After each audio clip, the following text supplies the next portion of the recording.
दर्शक महानुभावहरू नमस्कार। यो हो डे टु डे न्युज नेटवर्कमा यहाँहरूलाई स्वागत छ। हामी निकै महत्त्वपूर्ण समाचारका साथ उपस्थित भएका छौँ।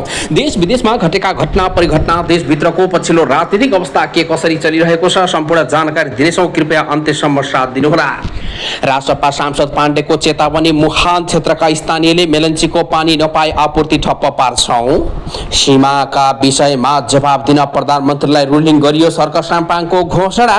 राजसभा सांसद भन्छन् मधेसमा लोड सेडिङ सुरु भयो, सरकारले नै उखु किसानको भुक्तानी नदिएको भन्दै कांग्रेसका सांसदले उठाए प्रश्न।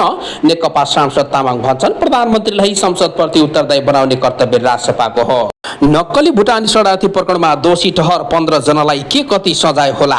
3 वर्षदेखि बजेट छुट्याइए पनि सुदूरपश्चिममा दूध कारखाना निर्माण योजना अलपत्र। हर्कराज राईको प्रश्न, प्रधानमन्त्रीलाई गाली गर्दा थुन्ने, मन्त्रीले धम्क्याउँदा किन नथुन्ने?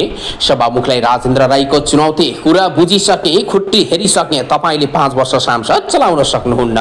ओलीको शैली, एमालेमा भनाभन, एमाले फुट्न सक्ने आक्रोश देखियो।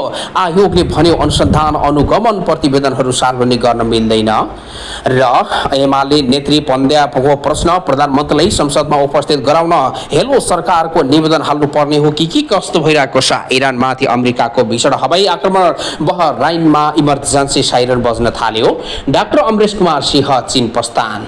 2 विज्ञ अर्थमन्त्रीहरूको जोड बल पनि टरेन। असोजमा बजेट खर्च प्रवृद्धि उस्तै। वैकल्पिक विकास वृत्ति नेपालको विकास यात्रामा नयाँ प्रयोग गर्न थालेको देखियो। निजी क्षेत्रसँग प्रधानमन्त्री व्यवसायलाई थुन्ने सरकारको उद्देश्य होइन भन्दै दिए स्पष्टीकरण। यी यस्तै महत्त्वपूर्ण समाचारका साथ उपस्थित भएका छौँ। हामीसँगै रहनुहोला। अब भने सुरु गरौँ पहिलो र विशेष खबर। आजको पहिलो र विशेष खबर रहेको छ प्रधानमन्त्री बालेन्द्र शाह बालेनले उद्योग तथा व्यवसायहरूलाई थुन्ने सरकारको उद्देश्य नभएको बताएका छन्। बुधबार नेपाल उद्योग वाणिज्य महासंघ, नेपाल उद्योग परिषद तथा नेपाल चेम्बर अफ कमर्सका प्रतिनिधिहरूसँगको छलफलमा प्रधानमन्त्रीले यस्तो बताएको परिसर संघका निवर्तमान अध्यक्ष राजेन्द्र कुमार अग्रवालले जानकारी दिएका छन्। प्रधानमन्त्रीसँगको छलफलमा कसैले कसुर गरेको भए त्यसको अनुसन्धान गर्ने अधिकार सरकारलाई पनि भएको र आरोपितको कुरै नसुनी पक्राउ गरेको कुरा राम्रो नभएको आफूले बताएको अग्रवालको भनाइरहेको छ। पहिले आरोपितका कुरा सुनौ, नसुनी पक्राउ गर्ने, थुनामा हाल्नु ठिक भएन। यो समस्या समाधानका लागि अग्रिम जनमत एन्टिपिटिङ जस्तो देखियो। सम्बन्धित कानुन व्यवसायलाई गर्नुपर्ने काम कुरा गरौँ, तर सरकारले जथाभावी नगरौँ, व्यवसायहरूले सल्लाह दिएका छन्। त्यसको जवाब दिने क्रममा प्रधानमन्त्रीले उद्योगी व्यवसायहरूलाई थुन्ने सरकारको उद्देश्य नभएको बताएका छन्। अग्रवालले जानकारी दिए यस विषयमा प्रधानमन्त्रीले धेरै कुरा नबोलेको उनको भनाइरहेको छ। साथै सरकारले मुख्य उद्देश्य देश बनाउने रहेको र त्यसमा निजी क्षेत्रको महत्त्वपूर्ण योगदान रहने प्रधानमन्त्रीले बताएको पनि जानकारी दिएका छन्। देश बनाउन निजी क्षेत्रको ठूलो भूमिका हुन्छ, त्यसो हुँदा सरकारले निजी क्षेत्रलाई साथ नै लिएर अगाडि बढ्छ भनेर प्रधानमन्त्रीज्यूले भन्नुभएको छ। परिसंघले निजी क्षेत्रले पीपीपी मोडल औद्योगिक क्षेत्र निर्माण तथा सञ्चार गर्न लागेको कुरा बताएको थियो। त्यस्तै छलफलमा प्रधानमन्त्रीले विशेष आर्थिक क्षेत्रमा किन उद्योग आएनन् भन्ने चासोका साथ पनि अग्रवालले प्रश्न गरेका छन्। निजी क्षेत्रमा समस्या सरकारको समाधान गर्छ भन्ने कुरामा सबैले ध्यान दिनुपर्नेछ, होइन भने यसरी नहुने तेरो र मेरो भन्ने जस्तोले नचल्ने बताइएको छ। कांग्रेस विभाग नबनाउने, विभागको काम प्रतिष्ठानले गर्ने भएपछि त्यहाँ पनि उस्तै देखिएको छ। हामीसँग यस्तै विभिन्न देश विदेशका समाचारहरू रहेका छन्। हामीसँग रहनुहोला। सरकार अधिनायकवादी र सर्वसत्तावादी प्रवृत्तिमा देखियो, पद्मा अर्यालले लगाएको आरोप के हो त? आउनुहोस् यसबारे पुष्टि गरौँ। हामी देख्न सक्छौं नेकपा एमालेकी संसदीय दलकी उपनेता पन्द्या अर्यालले वर्तमान सरकारको 100 दिनमा सरकारमा अधिनायकवादी र सर्वसत्तावादी प्रवृत्ति देखिएको बताएकी छन्। बुधबार प्रतिनिधि सभाको बैठकमा आफ्नो धारणा राख्दै अर्यालले सरकार नबने सँगै देशको राजनीतिक संस्कार, संविधान र संवैधानिक सर्वोच्चता, शक्ति पृथ्वीकरणको सिद्धान्त र नागरिक स्वतन्त्रता सङ्कटमा परेको समेत आरोप लगाएकी छन्। उनले सरकार राष्ट्रिय हितका सवालमा गम्भीर रूपमा चुकेको र नेपालले भारतको जग मिचेको जस्ता विवादास्पद अभिव्यक्ति दिएर देशको ऐतिहासिक गौरव र राष्ट्रिय स्वाधीनतालाई कमजोर बनाउने काम गरेको टिप्पणी गरेकी छन्। अर्यालले संविधान कुनै सरकारको क्षणिक राजनीतिक सुविधा र सत्ता सन्तुलन मिलाउने साधन नभएको भन्दै संविधानको आधारभूत विषयलाई तलमाथि गर्न नपाइने प्रश्न पारेकी छन्। उनले लोकतान्त्रिक गणतन्त्र, गणतान्त्रिक शासन व्यवस्था, बहुदलीय प्रतिष्ठात्मक प्रणाली, संघीय शासन प्रणाली, समावेशी व्यवस्था र मौलिक हकलाई खलबल ल्याउने गरी चाल्ने कुनै पनि कदमहरू स्वीकार्य नहुने बताएकी छन्। प्रतिपक्षले विरोधका लागि विरोध मात्रै नगर्ने भन्दै जनताको सम्मान हुने गरी सरकारलाई सफल बनाउन आफ्नो दलले खबरदारी जारी गरेको उनको धारणा छ।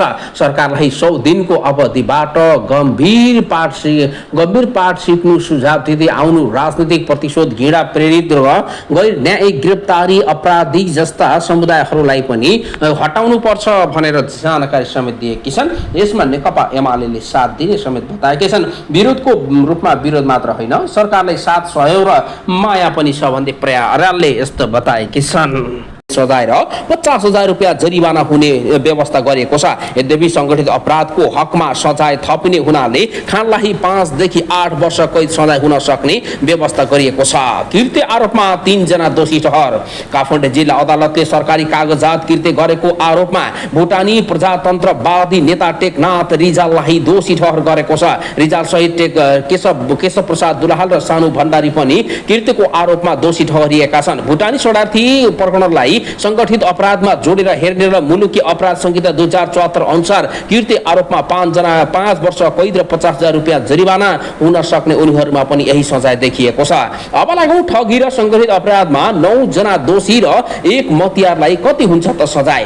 काठमाडौँ जिल्ला अदालतले 9 जनालाई ठगी एवं संगठित अपराधमा दोषी ठहर गरेको छ।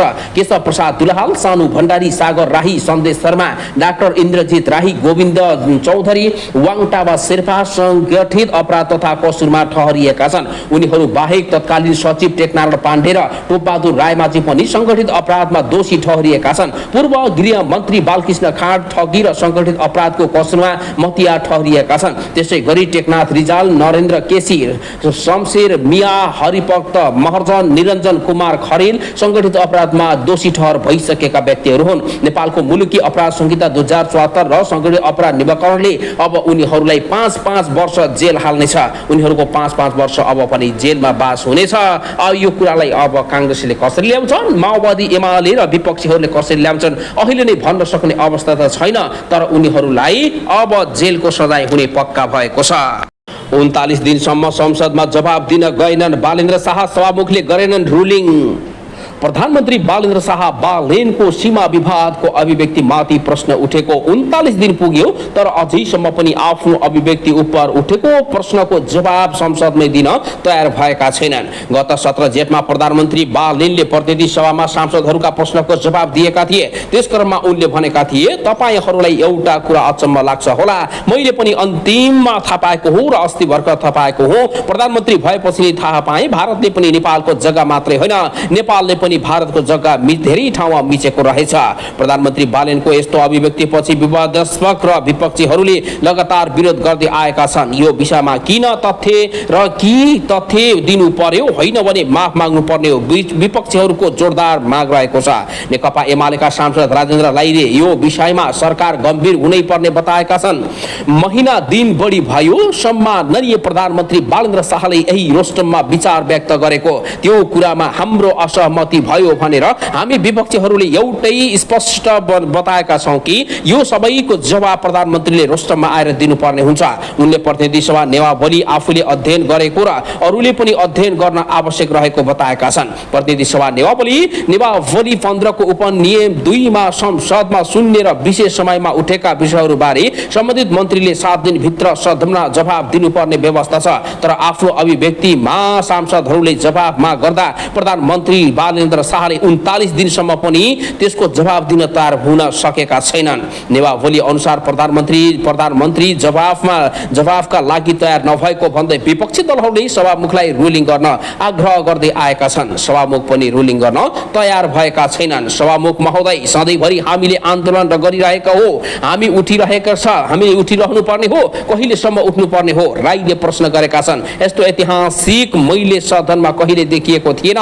सांसद राईले अगाडि भने नेपाली कांग्रेसकी सांसद प्रमिला कुमारी गच्छादारले बोलेकी थिइन्। उनले भारतसँगको सीमा समस्या बारे देशको सार्वभौमिक सत्तासँग जोडिएको अत्यन्तै संवेदनशील र यस्तो विषयमा भएको भन्दै प्रधानमन्त्री बालेन्द्र शाहले आएर माफी माग्नु पर्ने होइन भने आफ्नो काम गर्नुपर्ने बताएका छन्। कांग्रेसकी सांसद गच्छादारले पनि जवाफका लागि उपस्थित हुन प्रधानमन्त्री सभामुखले रुलिङ गर्नुपर्ने बताएका छन्। सभामुख महोदयले नै आखिर यो प्रधानमन्त्री बालेन्द्र शाहलाई ढाकछोप गर्न खोजेको र सबै कुराहरू गर्न खोजेको भन्दै यस्तो बताएका छन् भने त्यसलाई प्रधानमन्त्रीलाई ढाक्नलाई सबैभन्दा ठूलो रुलिङ सभामुखको भएको भन्दै विपक्षीहरूले आरोप लगाएका छन्। हर्कराज राईको प्रश्न, प्रधानमन्त्रीलाई गाली गर्दा थुन्ने मन्त्रीले धम्क्याउँदा किन नथुन्ने? नेपाल श्रम संस्कृति पार्टीका सांसद हर्कराज राईले प्रधानमन्त्रीलाई गाली गर्दा थुन्ने मन्त्रीले धम्क्याउँदा किन नथुन्ने भन्दै प्रश्न गरेका छन्। प्रतिनिधि सभाको बुधबारको बैठकमा राईले सरकारले नागरिकको अभिव्यक्ति स्वतन्त्रतामाथि प्रहार गरेको आरोप लगाएका छन्। प्रधानमन्त्रीलाई गाली गरेको आरोपमा एक युवालाई हिरासतमा राखियो तर निर्माण व्यवसायहरूको सट्टा भाँचिदिन्छु, खुट्टा भाँचिदिन्छु भन्ने मन्त्री र प्रहरीलाई सडकमा घिसार्नु भन्ने सांसदलाई किन कारबाही हुँदैन? ठुलालाई चाहिँ सानालाई ऐन के यही हो त भन्दै राईले प्रश्न सोधेका छन्। उनले नागरिकलाई सच्याउने मौका दिनुपर्ने तर राज्यले प्रतिशोध लिने नहुने समेत बताएका छन्। सरकारको कार्यशैलीले मुलुकमा लोकतन्त्रको साटो अराजकता फैलाएको मौलाउँदै गएको भन्दै संसदमा उनले ध्यान आकर्षण गराएका छन्। प्रधानमन्त्री बालेन्द्र शाहको पछिल्लो अभिव्यक्ति र सरकारको दोहोरो मापदण्डप्रति राईले आपत्ति जनाएका छन्। सांसद राईले नियम र कानुन सबैका लागि बराबर हुनुपर्ने बताएका छन्। जब लोकतन्त्रमा नियम मानिदैन वा एक थरीलाई मात्र नियम लाग्छ त्यहाँबाट अराजकता सुरु हुन्छ। अहिले संसदमा सरकार बिस्तारै त्यही दिशातर्फ उन्मुख भएको देखिन्छ राईले भनेका छन्। उनले प्रधानमन्त्रीलाई संसदमा उपस्थित भएर आफ्नो अभिव्यक्ति बारे स्पष्टीकरण दिन सभामुखसँग रुलिङ समेत गर्न माग गरेका छन्। सांसद राईले सुर्खेतको जिल्ला प्रशासन कार्यालयमा बुद्धको मूर्तिलाई चेन साङ्लोले बाँधेर राखिएको घटनाप्रति गृहमन्त्रीको ध्यान आकर्षण गराएका छन्। मान्छेलाई थुनेको त देखिएको थियो तर शान्तिका अग्र